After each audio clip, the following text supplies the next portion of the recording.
The ship trembled as it entered the orbit of planet Varela. Commander Ryan Locke held tightly onto the side rail, staring at the strange yellow clouds below. The mission was supposed to be simple: land, meet the new command contact, and return.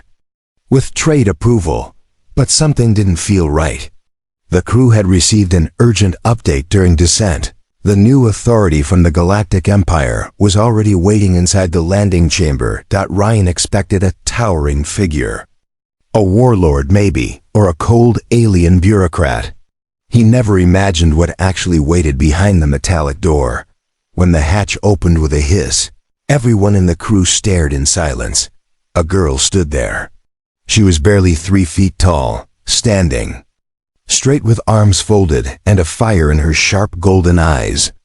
Her blonde hair shimmered in the artificial light, and her expression carried the weight of 10 battles. She wore a tight but respectful golden suit, marked with glowing symbols of the Empire. She spoke without greeting. "You are late." Ryan looked around, wondering if this was a mistake. You're the new authority?" he asked, his voice uncertain. "I am Commander Shira of House Varel," she replied sharply. "And by order of Galactic Edict 452B, I am now your superior." There was silence. One of the crew members coughed nervously. Ryan looked down at her. "With respect, am ... Are you serious?" Shira's eyes narrowed. She stepped forward and poked him in the chest. "Size is not strength, human. The Empire doesn't care if I'm small. I've ended more uprisings than you've fired shots." Ryan blinked, taken back by her voice. It had power, command, and something hidden, pain or rage. Suddenly, alarms blared. A security warning flashed on the control board. "Unidentified ships incoming." "Battle formation," shouted the co-pilot. Shira didn't even flinch. "Do not move," she ordered calmly. Everyone froze. "I will handle this." She tapped a small device on her wrist. A holographic screen appeared mid-air. Symbols and alerts ran across it, too fast for any human to read. Then her tiny finger moved with speed and precision. Within 30 seconds, the alarms went silent. A new voice echoed from the speaker. "Threat neutralized. Enemy vessels disarmed by auto-defense system." Ryan was stunned. So was the entire crew. "How did you do that?" Someone whispered. Shira looked at them without emotion. "I built that system when I was 10. The Empire trusts me. You should too." Ryan tried to hide his embarrassment. This little alien girl had just saved their ship without firing a shot. He hadn't even buckled his seat yet. She turned toward him again. "I do not have time to argue. You will follow my orders, or I will have you reassigned." Ryan didn't answer. Not because he was angry, but because something inside him shifted. He had seen many wars, many leaders. But there was something strange and serious in Shira's presence. Later that night, Ryan watched her from the corner of the command deck. She stood alone, staring at the stars, as if searching for something far away. He knew she wasn't just a strange little alien with power. She was something more. And the war hadn't even begun yet. Ryan didn't sleep that night. The image of the small alien commander standing against the light of the twin moons stayed in his mind. She looked fragile, yet unshakable. And for reasons he couldn't understand, the Empire had placed her in charge of one of the most dangerous regions in the sector. At sunrise, the ship doors opened again. Ryan and his crew stepped out onto the surface of Varela, wearing protective gear. The air was thin but breathable. The landscape was full of yellow cliffs, glowing rivers, and strange floating rocks in the sky. Waiting at the base of the landing ramp was Commander Shira. She wasn't wearing a helmet, just her golden command suit, and a small device clipped to her collar that adjusted the atmosphere around her. "You're late again," she said without looking up. "We're only 5 minutes behind," Ryan replied. 5 minutes in war is enough to die," she snapped. Ryan sighed but nodded. "Understood, Commander." She walked ahead without waiting for them. Ryan noticed that her steps were fast, controlled, and full of purpose. No wasted movement. The crew followed her through a path that led to an old underground command center. Buried in the rocks. Inside, the lights flickered, the walls were cracked, and most of the systems were offline. It looked like no one had used the base in years. "This is your headquarters?" Ryan asked. Shira turned and glared at him. "It was destroyed during the last human-led operation. I am here to rebuild what your kind failed to protect." There was silence again. Ryan stepped closer. "You don't trust humans, do you?" "I trust results," she said. "And humans rarely give them without ego, chaos, or excuses." She turned back to her control pad and began scanning the area. Ryan watched the speed of her fingers. It was like watching a machine, not a child-sized alien. A few hours later, the team was split up to clear debris and set up communication panels. Ryan found himself alone with Shira in the old tactical room.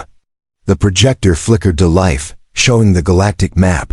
A red zone blinked in Sector 9. "What is that?" he asked. She answered quietly. "A hidden rebel stronghold.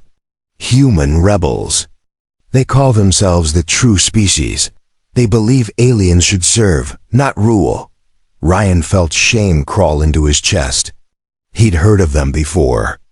They were brutal, old-school extremists who wanted to push Earth's dominance across the stars. "I had family there," she continued. Ryan turned sharply. "What do you mean?" "They stormed our settlement when I was 6. My father gave me his code pass and told me to hide in the command locker. He didn't survive." Ryan's mouth went dry. "I sent the Empire the emergency ping. When the rescue teams arrived 3 days later, they found me alone, crying, holding a blaster twice my size." She didn't cry as she told the story. Her voice didn't shake. But Ryan could feel the cold fury behind every word. "I became an officer the day I turned 10. I passed tests designed for adults. I studied war, not to love it, but to never be helpless again." Ryan slowly sat down, not as a superior, but as a man who had nothing smart left to say. "Why tell me this now?" he finally asked. She looked up at him. "Because you're human. And the next mission will test if you fight for peace or for pride." Before he could respond, her wrist device buzzed. "Incoming distress signal. Outpost 17. Under attack." Without hesitation, she ran toward the exit. Ryan followed, this time with no questions. The transport ship roared through the sky as Ryan sat strapped in, watching Commander Shira stand on the edge of the cabin. The wind tugged at her golden hair, but she didn't move. She stared ahead, eyes locked on the smoke rising in the distance. Outpost 17 was burning. 10 minutes, the pilot shouted. Ryan leaned closer to her. "Do we have reinforcements?" "No," Shira answered flatly. "The Empire said it's a low-priority zone. We're on our own." Ryan blinked. "Then why risk it?" She finally turned to face him. "Because I swore no child would cry the way I did again." The ship landed hard. Dust rose everywhere. Ryan grabbed his weapon and jumped down with the team. Blaster fire echoed across the canyon. Explosions rattled the earth. They ran through the chaos. Alien civilians were hiding behind broken walls, trying to escape. Screams came from inside a crumbling building. "Take the left flank." Ryan shouted to his men. Shira didn't stop. She ran straight toward the enemy line so fast her small form was almost a blur. Ryan shouted after her, "Wait! You'll get killed." But she didn't listen. With expert skill, she rolled under a laser burst, jumped onto a crate, and threw a smoke grenade into the enemy's sniper nest. The blast blinded the attackers for 3 seconds. That was all she needed. In one swift motion, she jumped onto a soldier's back, pressed her command device against his armor, and it short-circuited his gear. He fell with a cry. Ryan couldn't believe it. She was fighting like someone 10 times her size. She didn't hesitate. Didn't miss. Her small hands moved like lightning, disabling weapons and stunning enemies with tech most humans couldn't understand. But something went wrong. A shot came from the far side and hit near her feet. The shockwave sent her flying. She hit the ground hard and didn't move. "Shira!" Ryan yelled. He rushed toward her, diving through the dust. She was breathing but unconscious. Her wrist device was cracked. Ryan picked her up, feeling how small and light she was in his arms. "I've got you," he whispered. A rebel stepped into view, aiming straight at him. Ryan didn't think. He raised his blaster and fired. The enemy fell. He carried her to the nearest bunker. His team surrounded them. "Fall back to defense." "Line!" Ryan ordered. Inside the bunker, he laid Shira down and checked her vitals. She was alive but pale. A bruise was forming on her forehead. Suddenly, her eyes opened. "Why? Didn't you follow orders?" She whispered. "Because I don't follow orders from a dead commander," he said softly. Her lips moved into the smallest smile. "You're not as useless as I thought." Then she passed out again. Ryan sat beside her, gripping his weapon tightly. His chest burned with something strange. Not just anger. Not just duty. It was respect. Outside, the battle slowly died down. The rebels were retreating, but Ryan knew this was only the beginning. They weren't just fighting for peace. They were fighting for each other. Ryan sat quietly beside the medical pod. Commander Shira lay inside, her breathing steady but shallow.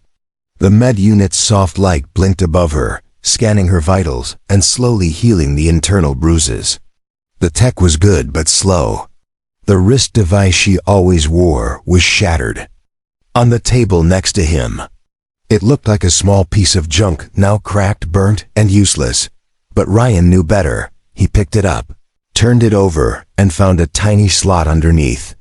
Hidden beneath the panel was a data chip, small and barely visible. His instincts kicked in. He inserted it into the portable reader on his belt. The screen lit up. What he saw made his blood run cold. Classified Imperial files. Not just coordinates or maps. It was a secret list of rebel spies, humans, aliens, and high-ranking officers who were secretly helping the True Species faction. Many were disguised as allies inside the Galactic Empire itself. Ryan scrolled down. His heart stopped. One of the names was Captain Havers, his old commanding officer back on Earth. A man who once saved his life. Ryan stepped outside the bunker. The fires from the earlier attack still glowed in the distance. The air smelled of smoke and regret. He clenched the chip in his hand.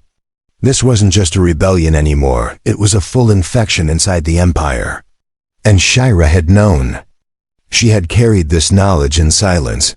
Footsteps behind him. He turned fast, blaster ready, but it was her. Shira stood there, weak but awake, holding onto the wall for balance. "You found it," she said softly. Ryan nodded. "Why didn't you tell anyone?" "If I had shared it, I would have been silenced," she said. "I'm too small for politics, but small enough to go unnoticed. That's how I collected names." Ryan stared at her, shocked. "You were planning to take them down, alone?" She nodded. "I had to.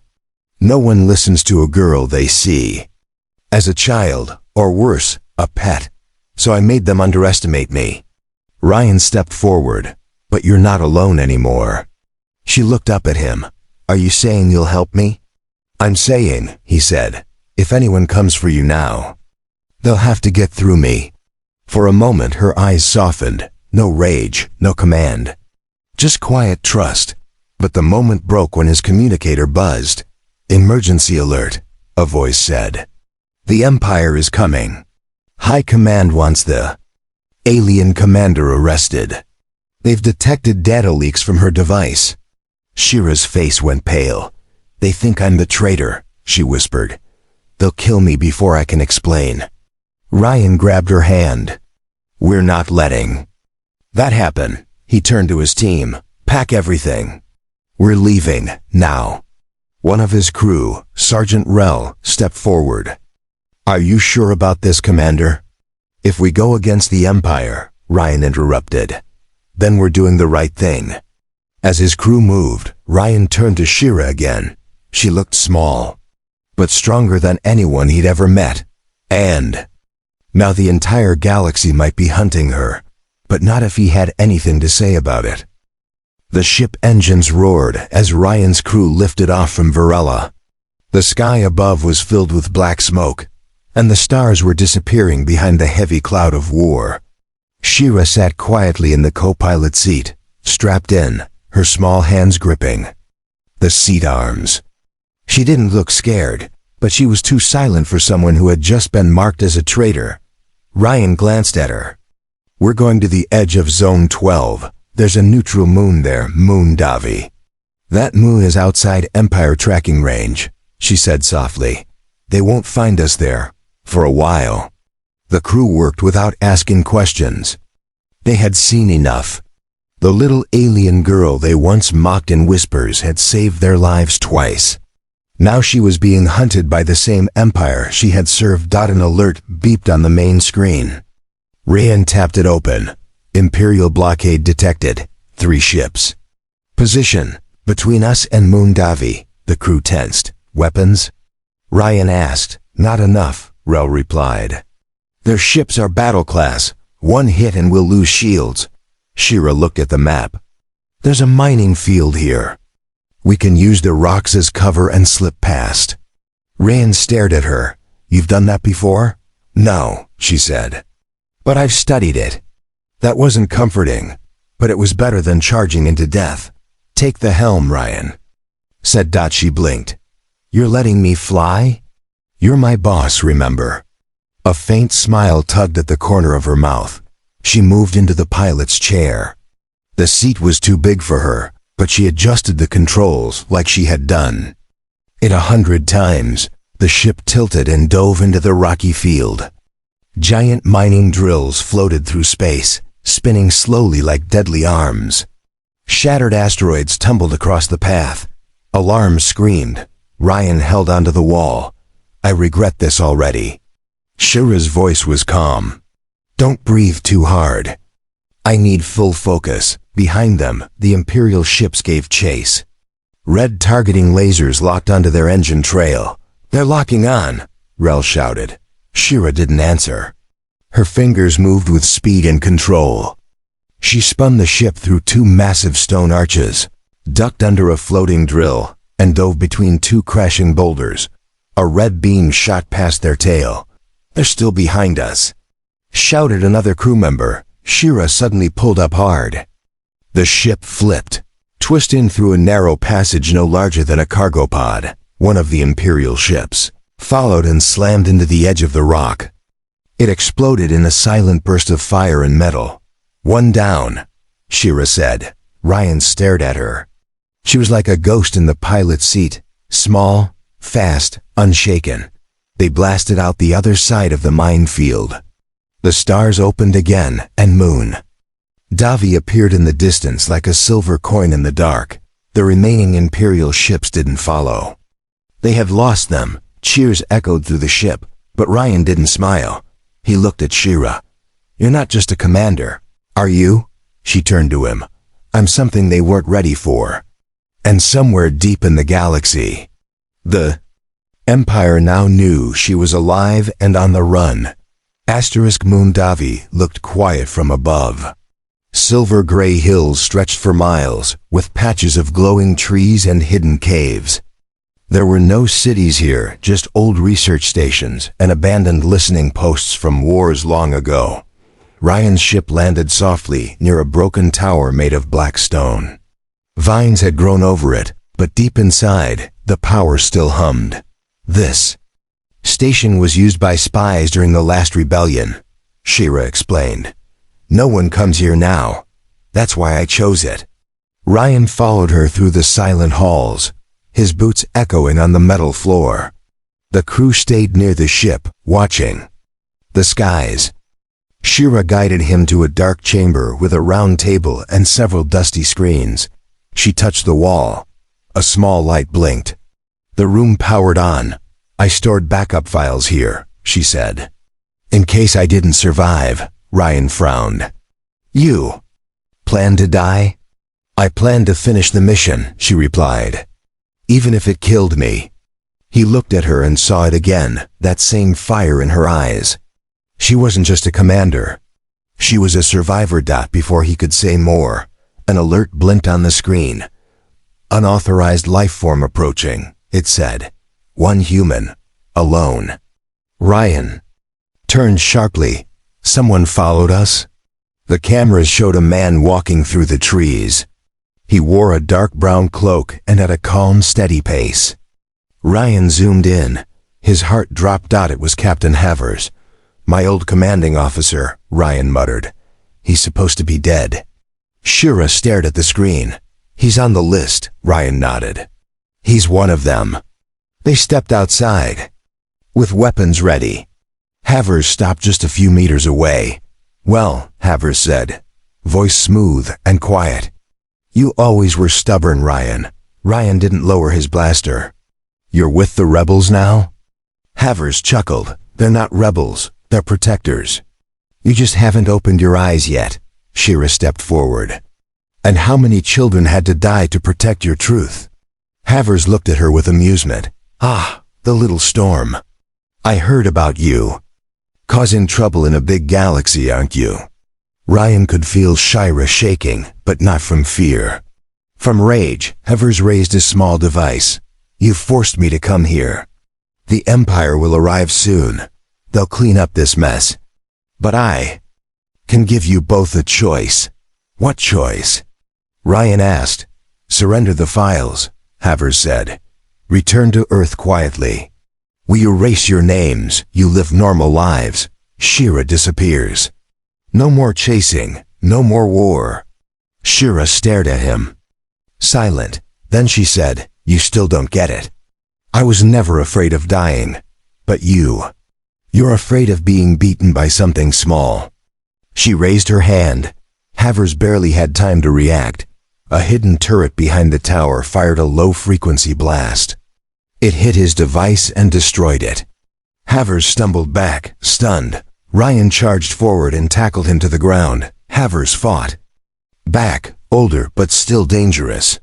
They rolled across the dirt, punching, kicking, grabbing. Ryan finally pinned him down. Why? He shouted. Why betray everything? Havers spat blood. Because the Empire is rotting, Ryan. You just haven't seen it. Ryan stood and stepped back. I've seen enough. Shira walked over and looked down at Havers. Her voice was quiet. Now the Empire will think he's dead. We use that. Ryan nodded. Then what? Shira turned to him with a sharp smile. Then we burn the infection out. All of it. The message went out that same night. Using the old spy tower's signal array. Shira uploaded the list of names, every traitor, every rebel, every secret contact hiding in the Empire. It wasn't just data. It was evidence. Proof of corruption. Deep inside the system that ruled the stars, Ryan watched her work in silence. The room glowed with the flickering lights of exposed circuits. Outside, the crew prepared to leave Moondavi. They knew the Empire would arrive soon. Shira pressed the final button. It's done, she said. The entire truth is now public. Every government, every world, every free system has access. Ryan stepped beside her. What happens now? War, she said simply. But at least now, it will be honest. The air turned heavy. A scanner beeped. They found us, Rel shouted from the hallway. One Empire battlecruiser inbound. Ryan's jaw clenched. Too soon, Shira didn't panic. She picked up her small command device, newly repaired, and walked to the launch bay. You go, she told the crew. Get the civilians and injured off this moon, now. Ryan stepped in front of her. And what about you? I'll buy you time. Like hell you will. Shira looked up at him, eyes soft for the first time in days. You gave me something I never had before, Ryan. A human who listened. Who didn't see a small girl, but a soldier. He looked down at her. And you gave me something too. You reminded me why I picked up a weapon in the first place. A rumble shook the station. The enemy ship had landed. Shira pulled out a tiny metal disc and placed it in Ryan's hand. If I don't make it, this holds my master access codes. Use them. Burn their lies. Ryan stared at the disc. His throat was tight. We both make it, or none of us do. Outside, soldiers in black armor marched through the silver forest. The Empire had sent an elite squad. Their helmets glowed red. Their leader stood tall, robotic, emotionless. This is your final warning, the machine voice called. Surrender the alien and destroy the broadcast logs. Shira stepped forward alone. I am Commander Shira of House Verail, she shouted. And I refuse. They opened fire. Ryan jumped into the line, grabbing Shira and rolling into cover. Blasters screamed. Explosions lit the trees. The crew fired back from behind broken walls. Rel took down 2 with a rifle burst. Another soldier threw an EMP grenade that fried the enemy's comms. Shira tapped her command device. Activating defense drone swarm. From the trees, dozens of tiny silver drones burst out. They flew in zigzags, swarming the enemy like angry insects. One by one, the red-helmeted soldiers fell, confused and helpless. Ryan charged with 2 others, fighting hand-to-hand with the front-line dot in the middle of the chaos. Shira climbed the central tower again. She reached the highest point and sent one last signal. This is Commander Shira, she said. The Empire betrayed its people. I stand for truth. For those too small to speak, if I fall, remember me not as a rebel, but as your voice. She pressed the final key. A brilliant light fired into the sky, a beacon that confirmed her message had reached every system. The remaining soldiers saw it and began to fall back. The Empire's grip had cracked. Later, as smoke cleared, Ryan found her sitting alone, exhausted, legs hanging over the edge of the tower. You did it, he said quietly. We did it, she replied. He sat beside her. So, what now? She looked at him and smiled. Now I rebuild the galaxy, one tall fool at a time. And beside her, Ryan laughed for the first time in a long while. They weren't just soldier and commander anymore. They were the first spark of something better.